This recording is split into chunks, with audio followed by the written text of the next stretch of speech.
성경에 대해서 디모데후서는 이렇게 말합니다. 모든 성경은 하나님의 영감으로 된 것으로 교훈과 책망과 바르게 함과 의로 교육하기에 유익하다. 그것은 하나님의 사람으로 하여금 유능하게 하고 온갖 선한 일을 할 준비를 갖추게 하렵니다. 저는 개혁신학을 지지하는 사람입니다. 그런데 많은 분들이 개혁신학이라고 하는 리폼들을 잘못 이해하고 있는 것 같습니다. 국어사전의 개념으로 개혁이 원래 있던 것으로부터 돌출되어 떨어져 나와 새롭게 만들어져 가는 것이라고 합니다. 그래서 새로운 것 추구하고 새로운 것 만들어내는 것이 개혁이라 생각합니다. 개혁교회의 개혁은 그런 의미가 아닙니다. 리폼라고 하는 것은 변질되어진 것에서 원래의 본 줄기로 돌아가는 것을 리폼라고 하는 겁니다.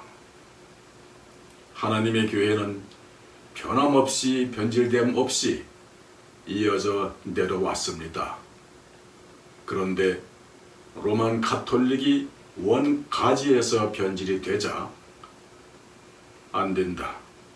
하나님의 교회는 이런 것이 아니라 외치며 원래 하나님의 교회로 돌아가야 한다. 그 외친 것이 바로 리폼, 개혁입니다. 그래서 우리 개혁신앙을 가진 사람들이 주장하는 것이 오직 성경, 오직 믿음, 오직 예수, 오직 은혜, 오직 영광을 하나님께로 인한 것입니다. 그중 우리는 성경이 정말 무오한 하나님의 말씀으로 이 세대에 인정되고 있는가를 봅니다.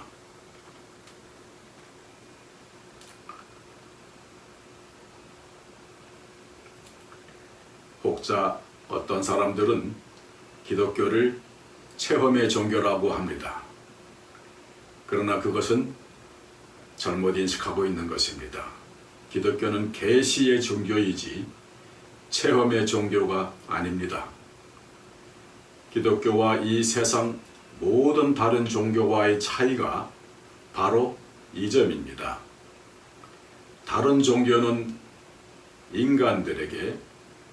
인간이 자신들의 필요에 의해서 신을 찾아가는 것이라면 기독교는 하나님께서 어떤 한 무리의 하나님의 백성들을 찾아오시는 종교입니다.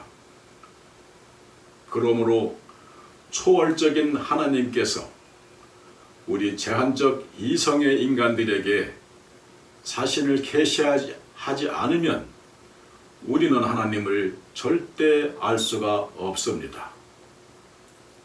그래서 하나님은 우리 인간들에게 자신을 계시하는데 그 두 가지 방법으로 하나님 자신을 계시하십니다. 그 하나가 인간과 자연 우주의 질서 등을 통해서 보여주시는 일반 계시입니다. 성경에도 곳곳에 그 일반 계시에 관한 내용이 기록되어 있습니다. 시편에 하늘은 하나님의 영광을 드러내고 창공은 그의 솜씨를 알려준다. 로마서에도 이 세상 창조 때로부터 하나님의 보이지 않는 속성, 곧 그분의 영원하신 능력과 신성은 사람이 그 지으신 만물을 보고서 깨닫게 되어 있다. 그러므로 사람들은 핑계를 댈 수가 없다. 라고요. 두 번째가 하나님께서 자신에 대해 직접 설명하시는 특별 계시가 있습니다. 그 특별 계시 중에 오늘 성경에 대해 살펴볼 것입니다. 성경은 약 1500년 동안 쓰여진 책입니다. BC 1500년경에 모세에서부터 시작하여 예수 그리스도가 부활 승천하신 후 사도들에 의해 쓰여진 성경에 이르기까지 방대한 분량과 시간 속에 기록되어진 책이 성경입니다. 우리 개혁주의 신학을 지지하는 사람들은 성경은 성령의 감동에 의해 쓰인 책이며 절대 무오하다는 것을 믿습니다. 즉 축자 영감서를 우리는 지지합니다. 한자 한자가 모두 하나님의 작정과 그리고 계획 속에 기록되어졌다는 것을 믿는 것입니다. 저는 그래서 굳게 믿고 있습니다. 성경은 오직 한 분의 저자에 의해 한 권의 책으로 쓰여졌으며 그 성경은 어떤 한 가지 주제를 가지고 기록된 것이라는 것을 확실히 믿습니다. 결론부터 말씀드리면 성경의 단 한 가지 주제는 바로 예수 그리스도와 그분이 지신 십자가입니다. 좀 더 거시적으로 주제를 표현하면 성경은 하나님 나라를 그 주제로 유기적이며 점진적으로 쓰여있는 한 권의 책인 것입니다. 쉽게 말하면 성경 66권은 각기 다른 내용을 담고 있는 것도 아닌 오직 하나님의 나라라는 한 주제 아래 한 권으로 통일이 된 책이라는 것이지요. 그래서 그러한 성경은 이렇게 말합니다. 세상은 피조물을 가리켜 자연이라 부르는 것입니다. 자연은 그 말 그대로 풀면 하나님의 이름을 한자로 표기한 것입니다. 스스로 자, 그럴 연, 스스로 있는 것이라는 뜻입니다. 그 이름은 우리가 출애굽기에서 하나님께서 당신의 이름을 모세에게 가르쳐 주실 때에 들어본 이름이지 않습니까? 모세가 묻습니다. 그러면 제가 누가 보내서 왔다고 합니까? 할 때 하나님께서 나는 스스로 있는 자이니라 라고 말씀하십니다. 그런데 하나님을 알지 못하는 자들은 자연을 단순히 거대한 신으로 보는 겁니다. 그래서 모든 피조물들은 신이며 그것을 깨닫는 자들이 신의 경지에까지 오를 수 있다는 주장을 하는 것입니다. 그것이 동양 사상이며 불교이며 힌두교이며 뉴에이지 아닙니까? 그러나 우리 하나님의 백성 성도들은 압니다. 사람들이 자연이라 부르는 것은 신이 아니라 피조물이며 그 피조물을 창조하신 분만이 스스로 계신 자라는 것을 말이지요. 그리고 그분에 의해 시간과 물질과 공간이 창조된 것이고 이 역사는 끝없이 순환하는 것이 아니라 반드시 끝이 있다는 것을 우리는 압니다. 따라서 성경을 제대로 읽을 수 있는 성도들은 반드시 역사의 종말이 있음을 인지하고 종말론적 신앙생활을 하게 되는 것입니다.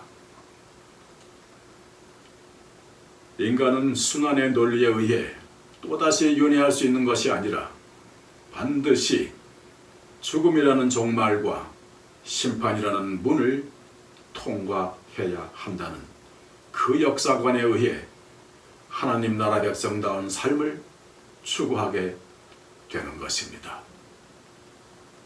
이렇게 성경은 그 전체가 하나님 나라라는 하나의 주제로 일관성 있게 성도들에게 하늘의 비밀을 계시하고 있는 것입니다.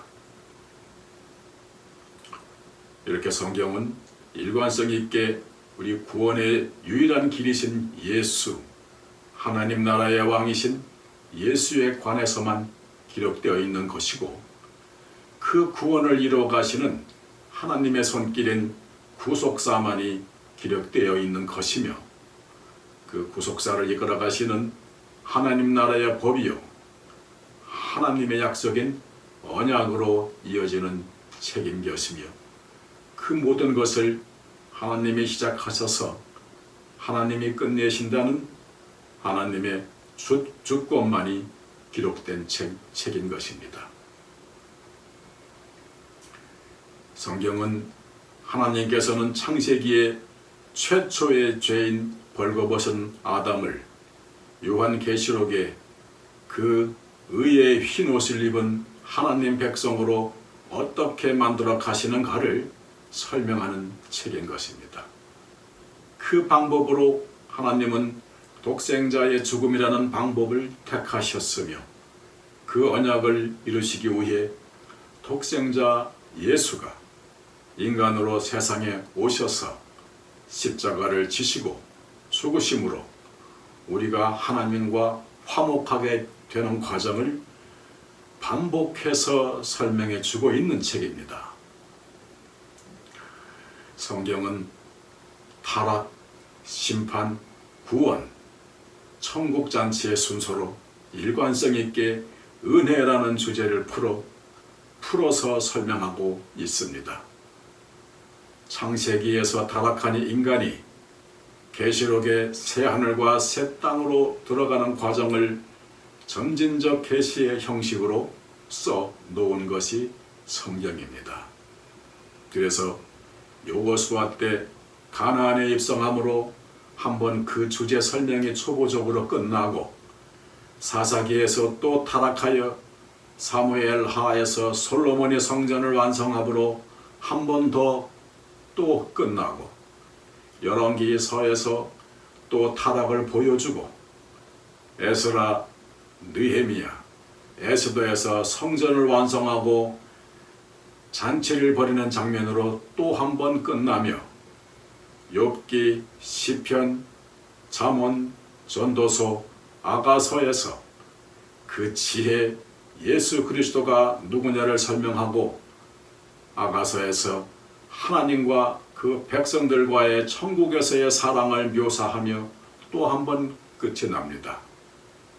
그리고 이사야, 예레미야, 에가, 에스겔, 다니엘, 호세아에서 또다시 인간의 타락을 보여주며, 학개, 스가랴, 말라기에서 또 성전을 완성하여 천국 잔치를 다시 보여주고, 말라기에서 마침내 봐라, 너희들의 힘으로는 안 되지 않느냐 하시면서 마태복음을 여시며 비로소 예수 그리스도를 등장시키셔서 지금까지 그림자로 보여주셨던 하나님 백성의 구속의 드라마의 실체를 보여주시는 것입니다.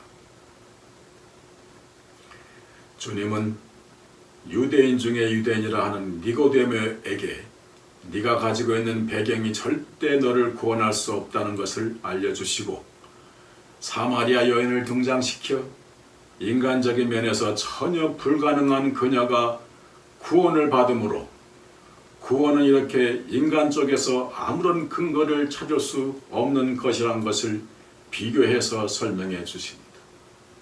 그리고 38년 된 병자를 들어 스스로 한 발자국도 움직일 수 없는 사람, 자기에게 구원을 받을 만한 어떠한 근거도 없다는 것을 보여주는 그런 환자를 구원하심으로 구원이라는 것이 어떤 것인지를 밝혀 설명하여 주면서 오병이어의 기적으로 예수 그리스도라는 풍성한 하늘의 떡에 관해 설명을 해 주십니다.